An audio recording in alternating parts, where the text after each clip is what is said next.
በማብላት በማጠጣት በመخدምሽ ፍራሽ በመጠበቅሽ ጀነት የምታገኝ ከሆነ ከዚህ በለጠ ላንቺ መታደል አለ እንዴ? የለም እኮ። ሴቶች በደንብ አዳምጡ። ወላሂ እሺ የሚል ነገር ከለመዱ ጀርባቸው ላይ ሺ ነገር ባላቸው ይሰጣቸዋል። የሴት ልጅን አይብ የሚሰትረው ጠቅላይ ሚኒስቴር ስለሆነች አይደለም። ሴት ልጅ አይቧን የሚሸፍነው ባል ነው። ሴቶች አራዳ ሁኑ። አራዳ መሆን ያለባችሁ ባሎቻችሁ በምላስ። ወንድ ልጅ ወላሂ ጅል ነው፣ ሞኛቱ ነው። ወንድ ልጅ በፍቅር ማሸነፍ ከቻላችሁ ታንበረክኩታላችሁ። ተንበረከክ በሉት፣ ወላሂ ይንበረከካል።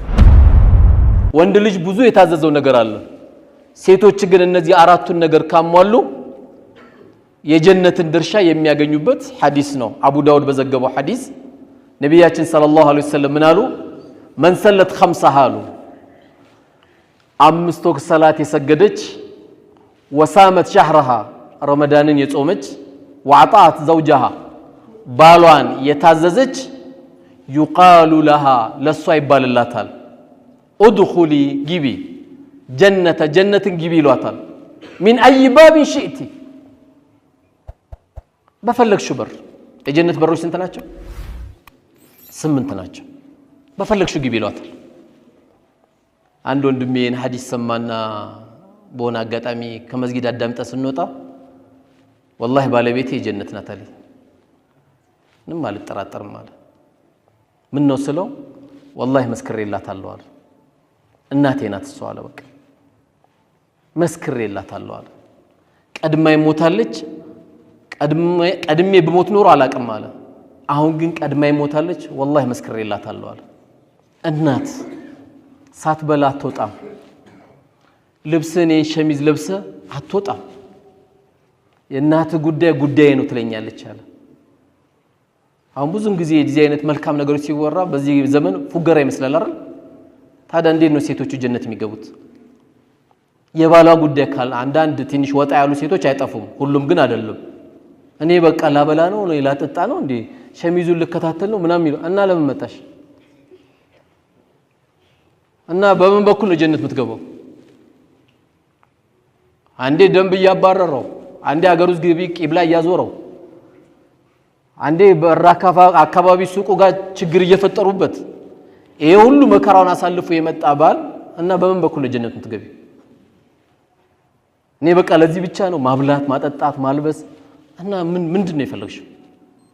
አላህ በማብላት በማጠጣት በመخدምሽ ፍራሽ በመጠበቅሽ ጀነት የምታገኝ ከሆነ ከዚህ በለጠ ላንቺ መታደል አለ እንዴ? የለም እኮ። መርሐባ በዩ። ሴቶች በደንብ አዳምጡ። ወላሂ እሺ የሚል ነገር ከለመዱ ጀርባቸው ላይ ሺ ነገር ባላቸው ይሰጣቸዋል። አንድ እኮ አይደለም ሺ። እሺ ውስጥ ሺ ስላለ ከተኮፈሰች እኩል ምታወራ ከሆነች እሺ የሚል ቃል የሚርቃቸው ከሆነ የመኖር ዋስትናዋ ቤት ውስጥ በጣም ከባድ። እሺ ስትል ትገላለች። ንብረት ደብቆኝ ምን ደብቆኝ እያሉ ተረት ከማውራት ሌላ የቀረቀረውን ያመጣልሻል። አንቺ ብቻ እሺ በይ። ሲገባ የራህመት ፊት አሳየው። የታምሽተ ነው አታየው። በሰላም ነው ሐቢቢ ያመሻልኝ እንዲህ ነው የሚጠየቀው። ያለበለዚያ እኮ በቃ የማከላዊ ጥያቄ መሰለ ማለት ነው እኮ። ባልነቱ ራሱ ይጠፋበታል። አይ እንኳን አመሻብሽ ዋናው እንኳን አንተ በሰላም መጣልኝ። ለምንድን ነው የውሸት የሚለቀሰው? ዋናው እሱ ቤት በሰላም ገብቶ በሰላም ነው እንዲያመሸው ይባላል። እንዴ ቤት ገብቶ የለ እንዴ አሁን ነገር ስለተፈለገ እንጂ አይባልም። ጀነት ውድ ናት። ጀነት አይደለም ቤተ መንግስት ውድ ነው። ዝም ብሎ አይገባም። በዛ በኩል ማለፍ ክልክል ነው። እስቲ ድረስ ልብ ካለ በራፍ ላይ እግረን ነው ሁለቱም ይሰባብሩል። ያ አላህ ጀነትም ውድ ነው እህቴ። እሺ በዩ ከፍ ነው የምትይው። ወላሂ ታዘዡ እሺ በዩ ከፍ ነው የምትይው። ለዚህ ነው ዑለማዎች ሴቶችን ሲመክሩ 6 ነገሮችን ተጠንቀቁ ይላሉ። ሴቶችን አጠር ለማድረግ የመጀመሪያው ስሞታ ማብዛት። ስሞታ እንዳታበጂ። ብዙ ሰዎች ስሞታ ስታበጂላቸው ምን ይላሉ መጨረሻ? በቃ ፍቺ ጠይቅ ይላሉ። የሚያገባት አይመስልም። አንድ ሰው አያትም መጨረሻ አስጨርሷት ያፋቷታል። በቃ አንድ 4 ሚሊዮን ብር ይደርስሻል ይላታል። 4 ሚሊዮን ብር ባል መሆን አይችልም። የሴት ልጅን አይብ የሚሰትረው ጠቅላይ ሚኒስቴር ስለሆነች አይደለም። ሴት ልጅ አይቧን የሚሸፍነው ባል ነው። ባል ምንም ጥርጥር የለውም።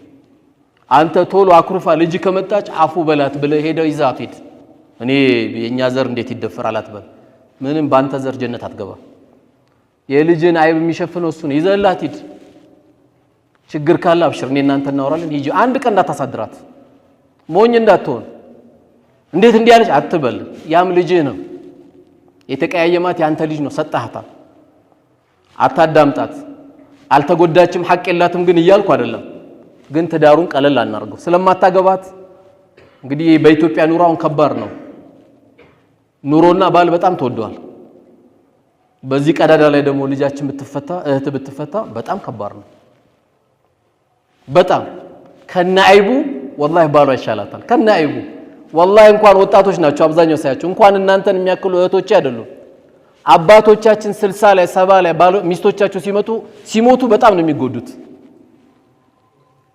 አንተ አይብ ከመሸፈን ሚስታቸው ነው የሚፈልጉት በቃ አላህ ኑር አርጓታል የቤት ኑር ናት ስለዚህ ስሞታ አታብጂ ሁለተኛ አንዳንድ ያው ሴቶች የሚሉት አለ እኔ እኮ ላንተ ምገባ አይደለም አይባልም እንዴ እና ሳታየው ነው እንዲያገባሽ እኔ ላንተ ምገባ አይደለም ማንሽ አንቺ አይባልም እንደዚህ የልጆችሽ አባት እንዲህ ይባላል በቃ የፈለገ ወንድ ደግሞ ችግር የለም አንቺ ጥሩኝ እንጂ ጀነት ውስጥ ኑር ላይ ስለምትሆኚ አላህ ያዘጋጃቸው ወንዶች አሉ እዛ ታገቢያለሽ ዱንያ ላይ ሁሉም አይሟላም ስለዚህ ለባል ከማትሉት ነገር አንዱ እህቶቼ እኔ ላንተ ምገባ ሰው አልነበርኩም እንደው አላህ ጥሎኝ እንጂ እዚህ የመጣሁት አይደለም ዝም በይ አይተሽው ተነጋግረሽ ነው የመጣሽው እንዲህ አይባልም ሶስተኛ ዑለሞቹ ሴቶቹ እንዳያነሱት የሚፈልጉት ምንድነው ያየችው ነገር ሁሉ መጠየቅ ይሄም ይምጣ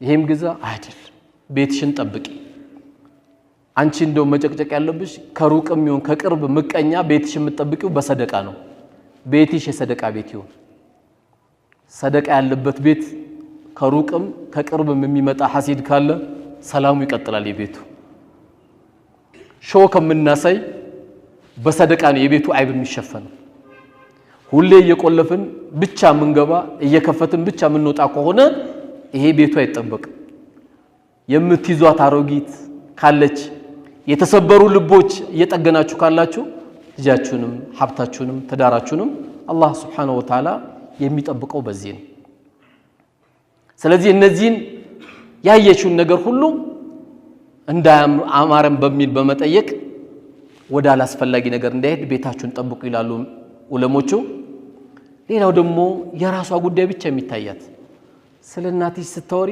ስለናቱ ማውሪ አንዳንድ እህቶችም ይሉታሉ ከኔ በለጠ ማን አለ እኔ እኮ ለዚህ ቤት አንደኛ ነኝ የሚሉአሉ አትሆኝም ሁለተኛ ነሽ አንደኛ እናቱ ናቸው አላህ ነው ያረጋው አይደለም የዚህ ቤት አንደኛ የሱ አንደኛ እናቱ ናቸው እንጂ አንቺ አይደለሽም አንቺ ሁለተኛ ነሽ ለምን ነገ ደግሞ አንቺ አንደኛ ነሽ በልጆችሽ ደግሞ አንቺ አንደኛ ነሽ እኔ ነኝ የምቀድሞ ብላ ስለናቷ ስለአባቷ እየተጨነቀች ስለናቱ ስለአባቱ ማትጨነቅ ከሆነ እቴ ተሳስታለች የሱ እናትም ያንቺ እናት ናቸው የሱ አባትም ሄደሽ ተሰሚያቸው የለ እንዴ ሐጂ ነብይ እኮ አይደለም ተዘይሪያቸው የለም አባትሽ ስለሆነ ነው ከኔ በለጠ አንደኛ እዚህ ቤት ማንንም የለም እንዳትይ አንቺ ሁለተኛ ነሽ አንደኛ የምትሆኙ እናትና አባቱ ከሞቱ ወይም አንቺ ደግሞ ነገ ልጆችሽን ሰደሪ ነው አላህ ያልሰጠሽን ካልተሰጠኝ አትበይ ይሄንን በጣም ጥንቃቄ ያስፈልጋል አምስተኛ ዑለሞች ሴቶቹ ከመጠንቀቅ ካለባቸው ነገሮች ምላሳቸው ማርዘም የለባቸው ምላስ ማርዘም ምንድነው እዛ ጋር ማስቀመጥ ማለት ነው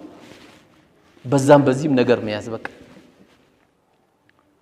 አልহামዱሊላህ የሚባል ነገር አለማሰማት ምላስን ዝም ብሎ ማብዛት ቤታችንን ከሚያበላሹት ነገር ነው አንዳንዴ ያው ሙእሚን ይባላል ምላሱ ያለው ጀርባው ላይ ነው ይባላል ወይም ከኋላ ነው ይባላል ምን ማለት ነው አስቦ ስለሚናገር ነው ምላስ እዚህ ጋር እንደተቀመጠው ዝም ብለ መዘረጋ ከሆነ በጣም ሰው ተሰብርና እንዴት ተመልሷል ወጥቷላ ሙእሚን ግን ከኋላ ነው ምላሱ ከተባለ ያስብና ይናገራል ድንገት ሰው ጎዳ ይሆን በዚህ ንግግሬ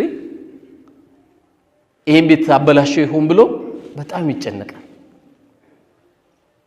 ስለዚህ እህቶች መጠንቀቅ ካለባቸው ምላሳቸው በጣም አድርገው ጥቡቅ ሊሆን ይገባቸው በቃ በአላህና በመጨረሻ ቀን ያመነ فليقل خيرا አው ሊስሙት ወይ መልካም ንግግር ይናገር ወይም ዝም ይበል አሉ በጣም የሚያጅቡ አሉ ቤታቸው ገብተ በልተ ያልጠገብክ የሚመስላቸው ደግሞ አስገራሚ ዱንያ ላይ ያሉ እንደዚህ አይነት ሴቶች የምትላቸው ወላሂ ብዙ አሉ። የባሏ እናት ሲመጡ እዚህ ላይ የምታስቀምጣቸዋለች። ያው ዛሬ በጣም አስቸጋሪ ነው። አላህ ግን ያዘንላቸው አሁንም አሉ። ለዚህ ለቆሸሸሽ ዱንያ እናቱ ስለመጡ ወይም አባቱ ስለመጡ በቃላት የምትሰብራቸው ከሆነ እንዴት ይቆያል ይትዳር? ሰው እናቱን ያኮርፋል። ይሄን የመሰለ ልጅ የሰጠችሽ እናት ነው የምታኮርፊያት?